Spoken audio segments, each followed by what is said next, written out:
Good evening to our viewers in Germany and hello to our viewers in the United States. I'm Steve Sokol, the president of the American Council on Germany. I'd like to thank you for joining us for this event, which is co-hosted with the New York office of the Friedrich-Ebert-Stiftung. Tensions between Russia and Ukraine are spiraling, and Europe and the United States are trying to develop a collective response to Russia's aggression and to deter a further incursion into Ukraine. Last week, a group of German parliamentarians visited Kyiv and Warsaw to have a look at the situation on the ground, and Bundestag member Metin Hakverdi from the SPD was part of that delegation. He joined the SPD in 2000 and has been a member of the German Bundestag since 2013. Metin, it is great to see you today. Herzlich willkommen. Ja, schönen Gruß nach New York. Hallo, Steve. Vielen Dank. So we thought that it would be really terrific to have you give us some feedback on your trip, but also to talk about Germany's position on Ukraine and about multilateral efforts to resolve the crisis. So let's maybe start by having you tell us a little bit about the trip and about your impressions as you've sort of gotten a little bit of distance from the trip and seen things unfold in the days since you returned to Germany. Okay, well, Steve, we were in Ukraine and Poland actually last week. I started my trip on Tuesday. It was organized by the German Marshall Fund and the Böll Foundation. The trip was, as I understood, it was thought about earlier to be more in the focus of the refugee situation on the Belarus border to Poland. But because things developed much more critical on the Russian-Ukraine border, so the priorities of that trip over the weeks of planning obviously shifted to a more, I would say, militarily aspect to the trip. So I traveled with a group of people, just two members of parliament, me and a colleague from the Green Party. We had two top journalists from the Washington Post, David Ignatius. I don't know whether you've met him. I think you met him. Mm-hmm. Yes. And Sylvie Kaufmann from Le Monde. Those are the only two I will namely tell you by names, because it made a big difference to have those two on the trip, because it's always different to have journalists with you and asking questions when you meet officials in other countries, and because both have written about this trip in Le Monde and the Washington Post, so you can read that up. And we had administration officials of the Defense Department of Germany with us. We had NATO officials with us, of the Office of the General Secretary. And of course, representatives of the German Marshall Fund, which are also, I would say, excellent not only organizing, but also in the field while we're there to get the right connections. It's always super important, as you probably know, on those delegation tours, to meet the right people in the right circumstances to get the right information. Mm-hmm. And sometimes it's the details on that one, and it was really very fruitful. So, Metin, it sounds like it was really quite a group, and that you were able to learn a lot from each other. But let me pick up on that last point. Who did you meet with, or what kinds of people did you meet with in order to sort of get a sense of what's going on the ground in Ukraine? And of course, it's important to remember that you were just in Kyiv, right? You weren't elsewhere in Ukraine, and I'm sure that the perceptions might be a little bit different there from in other parts of the country. Of course. So Tuesday night, I flew into Warsaw, and we were in Poland for 1 day, in the capital for a day. And we met the Deputy Defense Secretary. We met the Belarus opposition as much as organized in Poland. And we talked to civil society about the situation of refugees in Poland and on the border on the other side of Belarus. The next day, we all got into Kyiv. Kyiv only, as you said, for 2 days. There was not enough time to be moving within the country. At that point, it would have been possible to do so. Now, today, probably not anymore. But we didn't have the time to do so. So we spoke to the Deputy Foreign Affairs Secretary, the Deputy Defense Minister. We spoke to military representatives of the National Security Council of Ukraine and members of the staff of the President of Ukraine. Obviously, everybody talking about the same issue. And basically trying to describe the situation as it is in Ukraine at this point, as what people told us and what kind of impression we got while we were in the city, and then what alternative scenarios people would think in Ukraine at that point last week.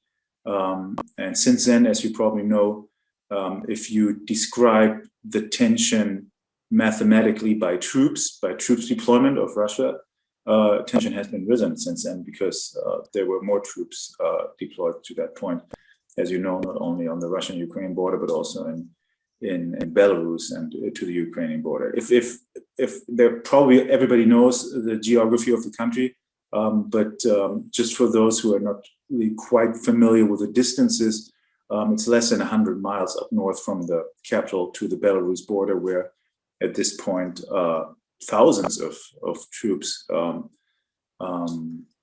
Russian tens troops, of thousands. Tens of thousands are conducting mobile exercises for bigger scale military movements. So what impressed me the most at this point was that I did not see any sign of panic or fear in the street. So the question was, when you enter a supermarket in Kyiv, would you get bread? Would you get water, butter? Would people pile up food or something? If you have just hours from yourself having this intense troop deployment, and there was nothing like that. Actually, there is an internal debate in Ukraine whether to call out more of a defensive stand for the president, because the president tried in several statements to calm the population down by saying everything is under control. And obviously, and some of the opposition within Ukraine, which is still there, is argued that the officials, the president should shout out how it is now. It is a very dangerous situation. So that's actually internal debate within Ukraine, how to address the situation publicly to the population. But everybody knows how the situation is, and it's still normal life. So after 11 meetings on Thursday night, we went to a bar and had 2 beers close to Maidan, and it was impressive. We were talking English in the pub and in the bar, and just a few men sitting next to us, having not 2 beer, but maybe 10, came up to us and saying, "We just want to thank you," recognizing that we were talking English. They didn't really speak well English, but they made themselves very clear to thank us for helping them in this very serious time. So there is tension. It is a subject. You have public demonstrations on the street of having thank you, Great Britain, for example. You see Union Jacks in Kyiv at this point, but there's no sign of panic or fear in this. I found that. So that's fascinating. I heard on the radio this morning that an NPR correspondent was talking about some of the public demonstrations of solidarity that he had seen, and that seemed to be quite common. But from some of the other reporting that I've seen, it seems as if people in Ukraine are much more sanguine, much more relaxed about the situation, and that they say sort of they're more used to what's described as Russian theatrics, and so they're not in this state of panic. And yet the situation seems to be much more serious today than it's been in the past. In your conversations, both sort of in the bars, but also in the ministries, did you try to parse that, understanding, recognizing that people are not as tense there perhaps as they might be, but also recognizing that the situation is more dire than it has been in the past?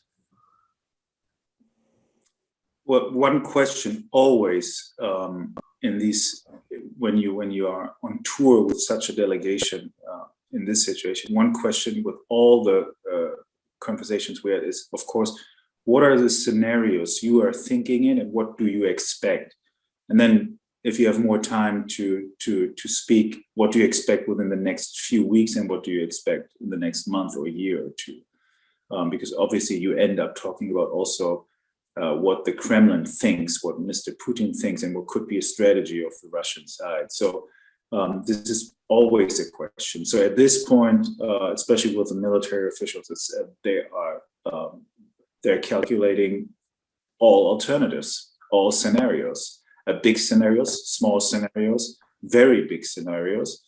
And what was really important to everybody to tell us, and it sounded to me convincing, and having spoken to other experts outside of Ukraine, which were really familiar with the situation in 2014, it seems to me that the military, the Ukrainian military at this point is it's a different, it would be a different game this time than it was 2014, and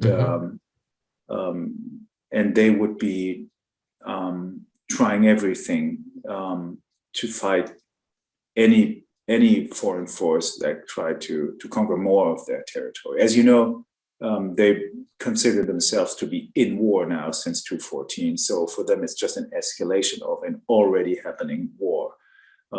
So there's a mixture of getting prepared and being ready for the worst, and at the same time being sort of used to a standoff in the east of their country that has been going on for a long time, with a lot of dead people. We're counting over 14,000 people dead at this point. So, to them, it's not a crisis; it is an ongoing war. So in light of that, I mean, there's been some discussion, sort of more from the Russian side of things, that Ukraine has actually been provoking Russia. And one viewer sent a note saying that former Chancellor Gerhard Schröder actually said that Ukraine should stop the saber rattling and stop the provocations toward Russia. How did that sort of play out in some of the conversations that you were having with people? Because it seems to me that the Ukrainians are taking more of a defensive stance or defensive position against a provocation from the other side, and not that it's the other way around. Well, I think I've had a lot of conversations about the situation in Russia and in Ukraine these days, and we had a public debate in the German Bundestag yesterday. Before we take sides on what side we want, or who is the defense and the offense, I think two things are important to notice from the beginning. One is just by the pure size of the military deployment, it is the Russian Federation at this point in time that takes the aggressive stand. That's an objective fact. I think when we get to the super difficult questions you just asked, and put it into a tactical perspective today, but also a political and historic perspective, at least everybody should try to understand the narrative of both sides. That doesn't mean you have to agree on each other, but just to understand it for at least before arguing in a certain direction. So and for the Ukrainian, it is super clear that the aggressor is the Russian Federation. It's super clear that they are just trying to be a sovereign state and trying to be the master of their own dignity, right? So basically just taking the rights that have been established since the mid-70s, actually at least since the mid-70s in Europe, and then later in the 90s after the end of the Cold War, that every country, every single country on the European continent can decide by themselves what the future of their country is. And taking this seriously and not having an offensive stand whatsoever of attacking Russia. It would be absurd to argue that the Ukraine would prepare to attack Russia. Obviously, that's not the case. What is interesting and what is important at this point is that what the people of the Ukrainian people, what their opinion on this one is, whether to be a free, open, Western-oriented country, wanting to be a member of NATO, wanting to be a member of the European Union. And we have to talk at some point of what the Russian Federation and Putin, what they want, what their historic perspective is, because it's super difficult and super different than ours, I would say. But what happened in the past, since 2014, the last 8 years, and in the last 8 weeks, so to speak, is that whatever the idea, the game plan of the Kremlin was concerning membership or not membership of neighboring countries, is the population has, the effect on the population was exactly the opposite. So more and more people in the Ukraine want to become member of NATO and the European Union. So it really got the opposite of it. We're having now discussions in Sweden and Finland, as you probably noticed. So that is, more to speak, exactly the opposite of what the Kremlin always historically argued as taking the perspective of the Russian side of their security interests. So it is a dilemma, even if you would have a great sense of understanding for the Russian position, to really to follow that idea, that rationale, because it leads to the opposite, that the populations around the Russian Federation are really feared of Russia. So that makes it a lot more difficult to find any compromising ground, not only in Ukraine. Obviously, in Ukraine, there is not really a very small sense of compromising on this issue, as you might understand. But also it becomes more and more difficult for us, as you see the NATO reaction 2 days ago on the Russian proposals of basically setting up a new security system in Europe, is the one super important point: the sovereignty of nations. And once you argue around this principle, you're getting in trouble how to compromise on that point. And that's where we are. So one question that fits in here, that comes from one of our viewers who's actually a Russian delegate to the United Nations, who writes, how would you comment on today's statement by President Zelensky that the threat is not any greater today than it was a year ago, while the panic instigated by the media has had a negative effect on the Ukrainian market and economy? It's not up to me to comment on Mr. Zelensky. Obviously, there's also a struggle going on within Ukraine of different political players there, how to address this issue publicly. As I said at the beginning, and there will be elections in the future in Ukraine. There will be a challenger to Mr. Zelensky, and obviously that's going to be one important part, is how to deal with this crisis. So I'm not. Fair enough, Metin. I would consider that as an internal, a political affair of Ukraine. It is a democracy, so there are different opinions how to deal with the crisis.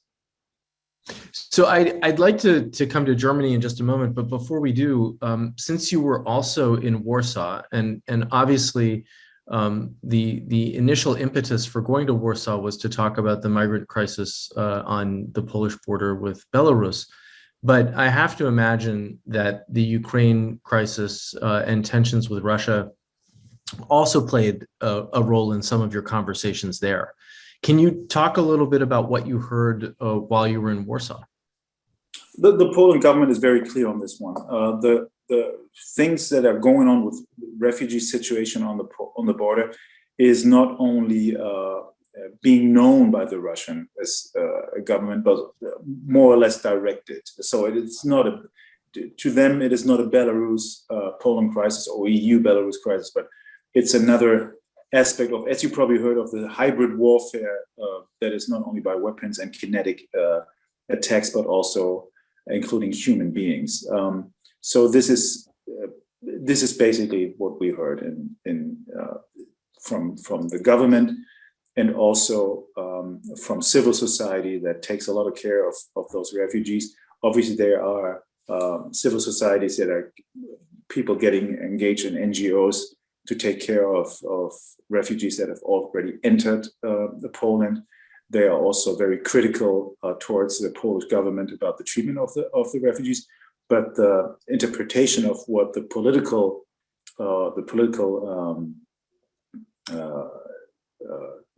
theory of it is, the game plan, the political game plan behind it, everybody's pretty clear that this plays in the greater game of Vladimir Putin. Mm-hmm. Let's focus on Germany now for a little bit and talk about the German response. But before we talk about sort of the German government and the government response and some of the criticism that we've been hearing, you were talking earlier about how relatively calm people were when you were in Kyiv, and that while there's concern over what's going on, the atmosphere was fairly relaxed. Michael Bröning from the New York office of the Friedrich-Ebert-Stiftung was kind enough to send me the most recent Politbarometer, which was just released. And it has some interesting numbers about public opinion in Germany, including that only 36% of those polled think that there's a likelihood that Russia will invade Ukraine, while 57% do not think that that is the case. And then there is another poll, of course, that has to do with the delivery of weapons to Ukraine, defensive weapons to Ukraine. And only 20% of those polled think that Germany should deliver weapons, while 73% feel that Germany should not. And so I'd really like to get a sense from you of where you see public opinion in Germany right now as we're watching this situation unfold. Well, I think those numbers pretty much represent the recent position on weapon delivery generally. So obviously also in the past, Germans had a tendency for several reasons, which you all know, for historic reasons, but also reasons of legal reasons and political reasons, and recent situations of government and coalitions, to be very restrictive about weapon delivery. So basically, we had this one delivery with outside NATO in a region of crisis to fighting the Islamic State, but that more or less was the only exception we ever had. So in this case, that's a general approach. And then there's obviously the problem of that Germany had in World War II, had devastating effects on the population of Ukraine and the population of Russia, and that it is very, very difficult for every German to think that a gun manufactured in Germany would be fired anywhere towards anybody. At the same time, we see that others do. Allies do, but also the Russian troop deployment. So it is a moral dilemma of having this responsibility as not to deliver weapons in a region where our history just is an awful thing to face in every instance, and at the same time knowing that others are doing the big military power game, which could also change a lot on the ground. So we are glad that we are part of NATO. And as a reaction of NATO 2 days ago, Mr. Stoltenberg asked, which was super important, that all NATO members agreed on the reaction on Russia. That makes it easier for us to be part of an alliance and to be part of an international reaction to it. But it is a problem. Everybody knows that. The expectations are much higher, as you could probably expect in Ukraine, of course, and also in Poland and our Baltic allies also. And there's always, I just see this comment, and it's also not only about weapon delivery, but also the economic factor to it. It's not only Nord Stream 2, but Nord Stream 2 is a big thing, a big issue, obviously, also in this issue. Yeah. So everything is on the ground on that one. It's not going to be easy, but we are committed to the principles of international law. We are. And this is basically it's easy to describe this conflict, but it is super difficult to solve it because we all agreed on international rules that sovereign states can decide themselves sovereignty or their future, what their alliances, economic system, democratic systems, they can decide their own.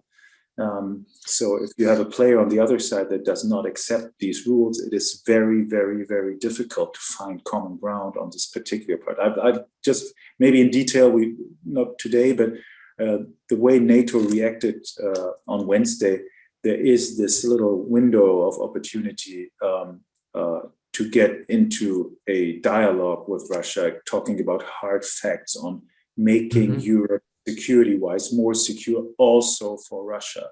So taking them really, really serious on this issue might make it possible not to compromise on the question of sovereignty of nations. You're making a very good point, but I think one of the concerns is how does one simultaneously keep the avenues of diplomacy open and the lines of communication open, but also have some leverage and an ability to provide some deterrence. And certainly in the international press, there's been a lot written about the fact that some UK supply planes flew around German airspace in order to make deliveries to Ukraine, that Germany actively blocked Estonia from sending some defensive weapons to Ukraine. And then, of course, what's gotten a lot of attention is Germany's donation of 5,000 helmets to Ukraine. Increasingly, Germany has been coming under significant criticism because of this unwillingness to do more to address the crisis. And so I guess I have two questions for you. One is sort of how is the German public reacting to that criticism? But the other is what sort of leverage does Germany think it has, and is Germany willing to bring to the table? The reaction, I would say, this is my personal point of view. I don't have numbers to prove it to you, but this is my feeling about, I would say, since March last year, or spring last year, when we had the first troop buildup on the Russian side, that I don't want to go into details about the German feeling about the Russian neighbor. Everybody who's watching this here now knows that it's a long story, but my point is that it has changed because of the actions of the Russian Federation. It already has changed. We are not at the status quo 2 years ago. We are not at the status quo in 2014. We're not at the status quo 2008. It has changed. So all those things that happened since 2008 had also an effect on the German public. It's not, as you know, in democracy, it's not one German public. There are several focus groups when you go into numbers. But I notice a greater change of what the role of Russia is. That does not necessarily mean that the next moment we are willing to change all our rules on weapon exports. But Russia is seen obviously as the aggressor of this game by most Germans, not all Germans, but most Germans. And I think the part of Germans noticing that Russia, just by size of the military, is causing the aggression is pretty clear. That is what changes most. Less what allies do or not do, because obviously UK would be an example to feel sort of guilty that we are not in it as they are, but there are other allies that are not as involved as United Kingdom at this point. You mentioned Estonia. Estonia was blocked to sell, to give in Germany-built weapon to Ukraine, not Estonian weapons. So this is the original argument of that German weapons should not be fired on the ground in Ukraine, because of historic reasons. But this is changing. It is changing because the escalation is changing again. So that's why we can agree on those NATO responses as it is. That's why we are with the alliance. That's why Olaf Scholz said all the possible reactions, sanction-wise, on the table in case of an escalation. I know that some of our allies and our friends expect them to be sort of preemptive sanctions or more direct measures. I know that those expectations are there, but at this point, we are all gathering around the NATO flag to insist on international rules in Europe. Deterrence is the idea of the deterrence of the Cold War might lead not only Germans but also others to the impression that this is just a repeat of the Cold War. And I think the situation as it is today is much more critical because the global setup and the European setup is just not as stable as it was during the Cold War, where deterrence was a lot easier to calculate on both sides in East and West than it is today. And what we didn't talk about today is, Steve, which I personally, I hope the best for this crisis, for this war. I hope the best that it will not escalate. But even in a best case scenario, which is hard to think about for Mr. Putin to put 120,000 troops at the border and then just not doing nothing with them. That is, it's difficult to what he has to bring home, not to look like a loser in this one.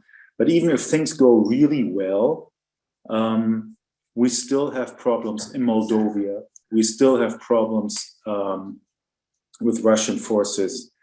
And in Belarus, probably they're going to stay there after these exercises in greater numbers. We have the Georgian situation. We have a private Russian army in Mali. We had in Libya, in Syria. So that is different than it was during the Cold War, as that there is an impulse in foreign security policy of the Russian Federation that is directed to be a problem for a longer time around. This will not be solved within the next month or year. We will have a longer term problem with not only Europe and the alliance, not only NATO, but this is a global issue. And we haven't talked about China because we don't want to make every single problem super big. But obviously, Beijing is watching this conflict very, very closely. It is watching very, very closely how the alliance is reacting, because it could also change their mathematics to calculate what's going on in the Pacific.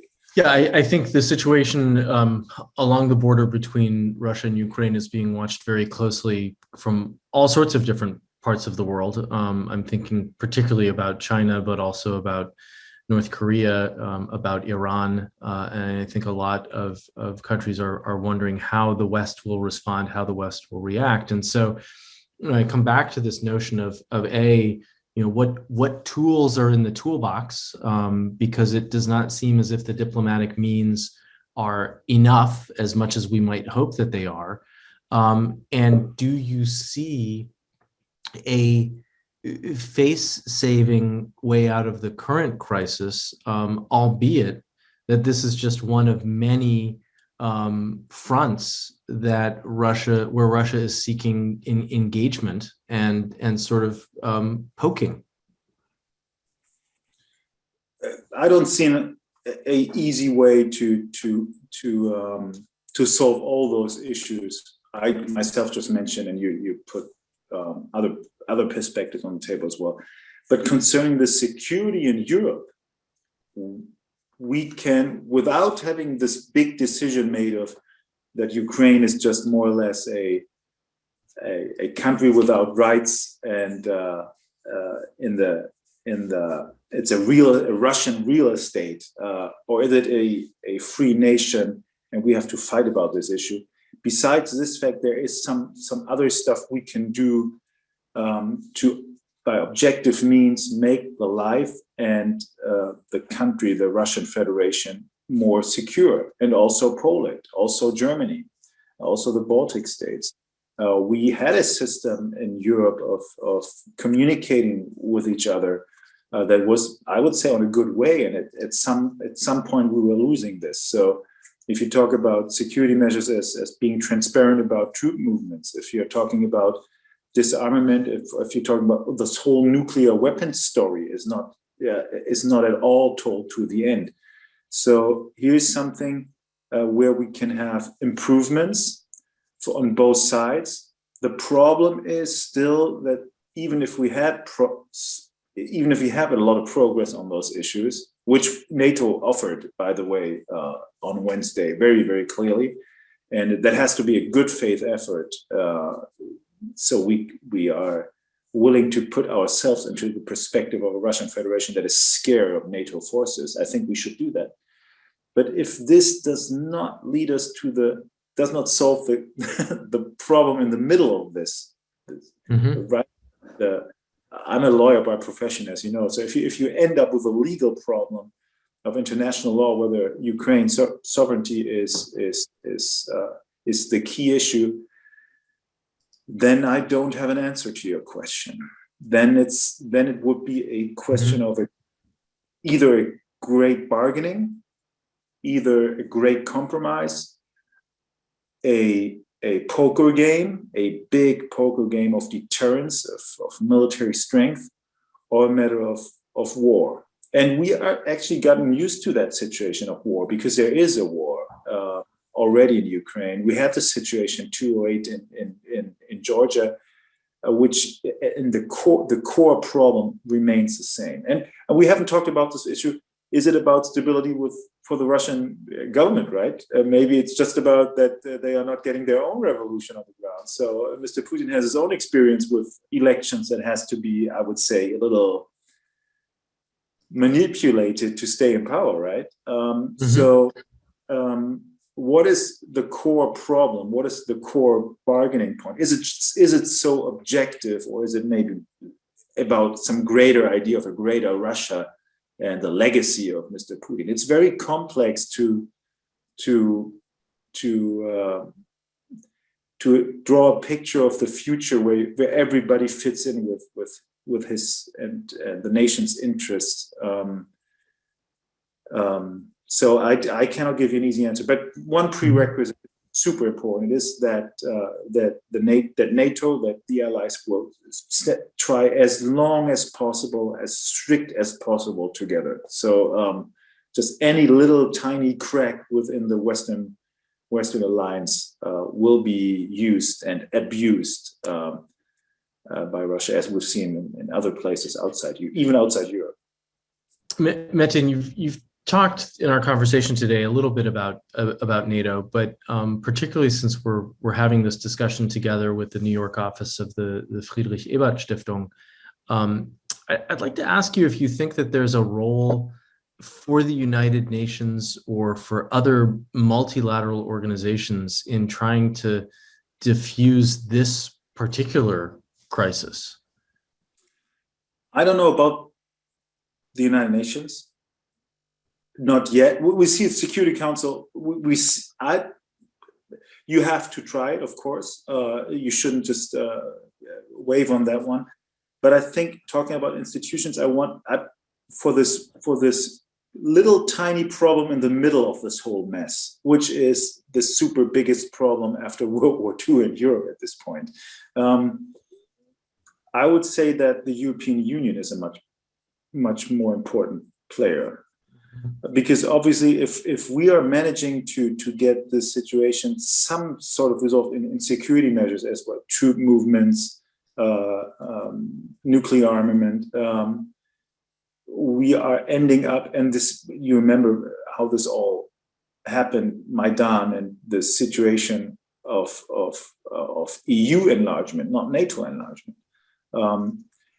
The EU might be a chance not only to include a market-oriented system with a free, democratic, open society, which Russia is obviously super scared of, but also it could be a tool to open up to Russia itself to become part of that. So I would say there is a very, very old-fashioned, I would say wouldn't work at all, picture of Russia, of Ukraine being a buffer state, so something in between. It sounds, in my ears, it sounds like it's a desert where nobody survives, and so this is like the safe strip, cordon sanitaire with nothing in it. No, there's a big country in between. So this, it could be something not in between, but in both at the same time. And we talked about these before the situation escalated, of market access from Russia to Ukraine, from the European Union to Ukraine. And this is about economy, which is also directed to obviously the form of government. Maybe we have more room there to maneuver. So I see the European Union, and in the past it might have been also a cause of trouble, the European Union, but being excluding Russia, it could be also a tool of de-escalating and including it. One example could be the new energy sector. So just put yourself in the situation of Russia, having an entire country running on exports of energy sources that will have probably no future if this reaction of the Western world of climate change is to produce energy in a totally different way. So Germany is obviously trying now with the new government to do this within 10 or 15 years, but even others will try. So think of them. What does that do to them? So it could be also a cooperative way of getting this transformation done. Mrs. Baerbock said that in Kyiv last week, as you remember. So we should reach out not only to Ukraine to be an integrated part of the European energy market, but probably Russia as well. Actually, that's what we tried with Nord Stream 2 and gas. But obviously this, I would say, has been misused at this point. But there could be some productive way out of this as well. The question is, how hard is Mr. Putin willing to gamble on this particular point of the story of having one new big Russia? If this is it, then it's not a question of money, it's not a question of security, it's not a question of, then it's just then it's going to be really, really, really troublesome. Then it's going to be a very big problem. But we are not at this point at this time.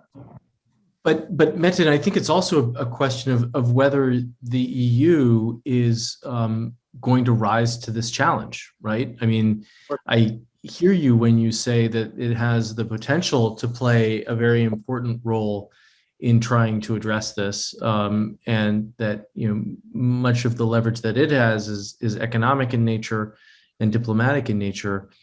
But is the European Union really in a position to take this on right now?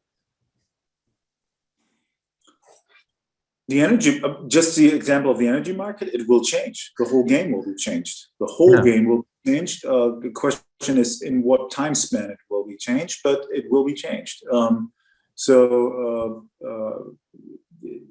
There's a German word for it, Brückentechnologie, when we even have it in the coalition. Bridging technologies. Bridging technologies.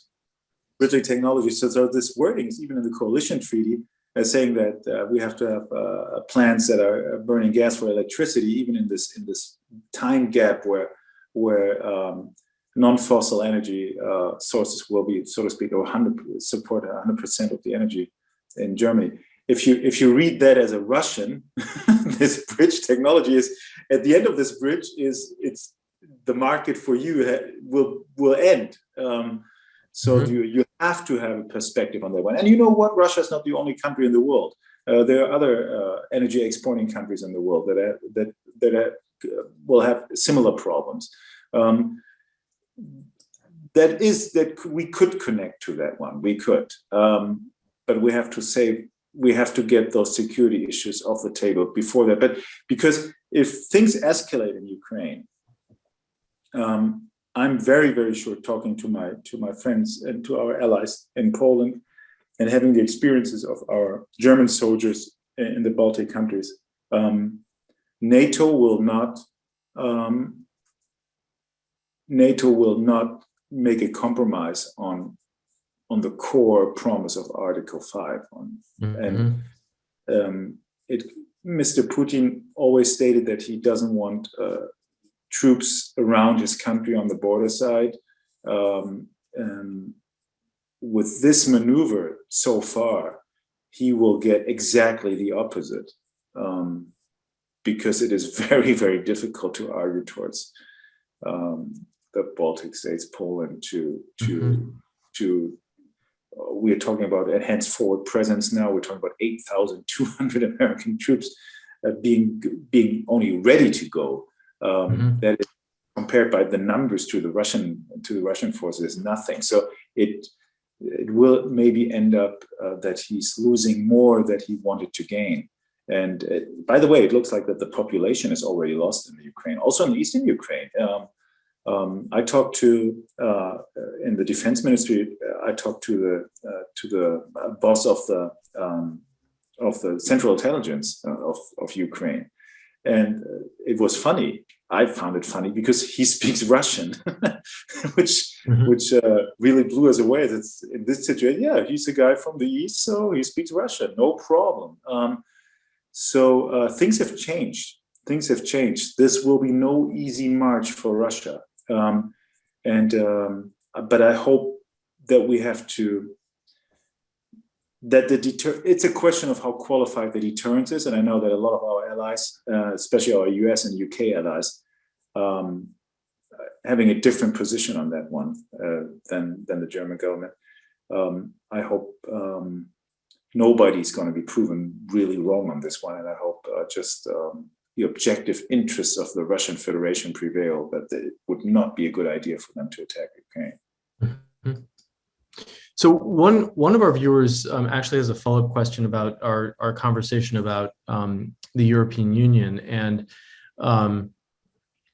he writes that it's somewhat disappointing to sort of see the non-responsiveness of the European Union right now, and no clear role, and asks, how can the EU become an active player and ensure that it sits on the same side of the table as the United States in the future?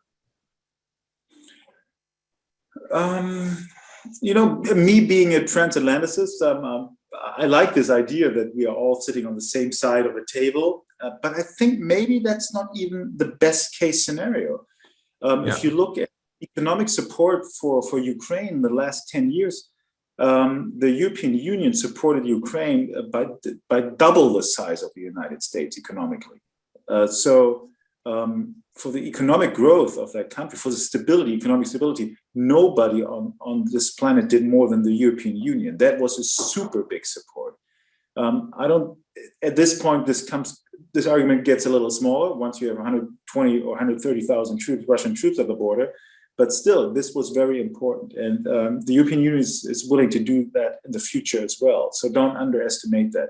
Don't underestimate how just switching just for a minute or for half a minute to the Russian position, that the Ukraine came so close, not even EU membership, just EU trade ties. That was enough to escalate the situation so hardcore. Remember what we had, the pressure of the Kremlin on a democratic elected president 8 years ago, not to cooperate, even if the majority of the population wants to cooperate with the European Union. This is how strong the European Union is. Don't underestimate that. It has still a super big transformative power. So no, everybody has its own part of this deal. And the European Union, as everybody knows, Germany as economic player in the European Union is super important. I'm just an optimist by nature. I see the problems, but I also see I see the problems of the coming closer together European Union and Ukraine for the Russian Federation in 2014. I could think of situations of setups where it becomes not only a situation where Russia can accept it, but also that it could have some sort of winning story for Russia itself. But of course, we are not talking about this now. Now we're talking about security issues only, and we have to get those on the table. Otherwise, we have no alternatives for those economic arguments. But the EU will be the key player once we are entering the economic arena. We will be the key player, not the US, which is perfectly fine. So Metin, as we start to wrap up, I'd like to bring the conversation back to Germany and to German politics. I think for many people, it was clear that the new traffic light coalition government that came into power was going to have a learning curve. And here it is, just a little over halfway through the first 100 days, and this government is being faced with a major test, which is exposing some rifts between the coalition partners, but also within the parties that make up the coalition. And as you said, this stress test has definitely led to some recalibration of positions and some internal debates where some positions are changing. But given sort of the importance of this issue and the fact that there's not a lot of time to address this issue, how do you see this playing out in the new government? I'm a member of the party that is part of the government, right? So yes, I do. This is not a question to an opposition member, but it's a question to you as a social democrat, fully aware of the fact that the foreign ministry is headed by the Greens and economics ministry. I put it very clearly. I cannot think of a situation that even if Nord Stream 2 would be certified by the European Union, even if it be practically the setup would be legally certified in Germany, that it would go into a working situation while there are 140,000 Russian troops at the Ukraine border. I don't see that. I don't see it. Imagine it would be today certified. It wouldn't happen. So what happened is, I can say that because I'm just a member of the parliament and not a member of the government, as you know. There was something, what the coalition treaty says about Nord Stream 2. And what it says is it will get into action, not into process, into action once the European and the national certification process has been done, has been finished. Right. It will come into use once. Come into use. Thank you for helping me out on that. Will come into use then. And this will probably the earliest, as I hear in Brussels, will be the earliest during the summer, somewhere around that. So that buys you a little time in that situation. This sentence was in the coalition treaty because of those, I would say, different nuances on this critical point of Ukraine. Because we knew that when we signed the coalition treaty, we knew how the situation was just a few weeks ago, because we had this troop buildup. You remember that in last year, early last year, for the first time. So this is it's not new, the situation. And obviously, all our, not only our allies, but also journalists that, because it's their job to see every single motion on this issue, have noticed that there was a little time leak to the sentence of the chancellor that all options are on the table, period. But the sentence has been said. So the rest is history. The position of the Federal Republic of Germany is very clear. Very, very. And it is exactly what NATO and the United States, the statement on Wednesday was a joint statement. As you know, the draft agreement of Russia was sent to NATO and to the United States separately, which shows a lot how the guys in the Kremlin think. But they got exactly the same answer from NATO and from the United States, and all 30 NATO members agreed on the statement. And it is that we are believing and defending the principles of sovereign states, and that Russia has to face severe reactions in case of an attack on Ukraine. There's no, and the sentence ends with a full stop. There's no comma, there's no but, there's nothing after that. There's no ambiguity there, and that's perhaps a good way to bring our conversation to an end. Metin, I want to thank you very much for taking the time late on a Friday evening to talk with us about your trip to Kyiv and Warsaw and about the German response. This has been a fabulous discussion, and as always, I enjoy our interactions. So thank you for participating in this, and many thanks to our viewers for submitting questions, and a big thanks to the Friedrich-Ebert-Stiftung in New York for partnering on this event. Well, thanks to you, Steve. Thanks for the Friedrich-Ebert Foundation, but also thank you for the audience for getting it. I wish you a good afternoon and a great weekend.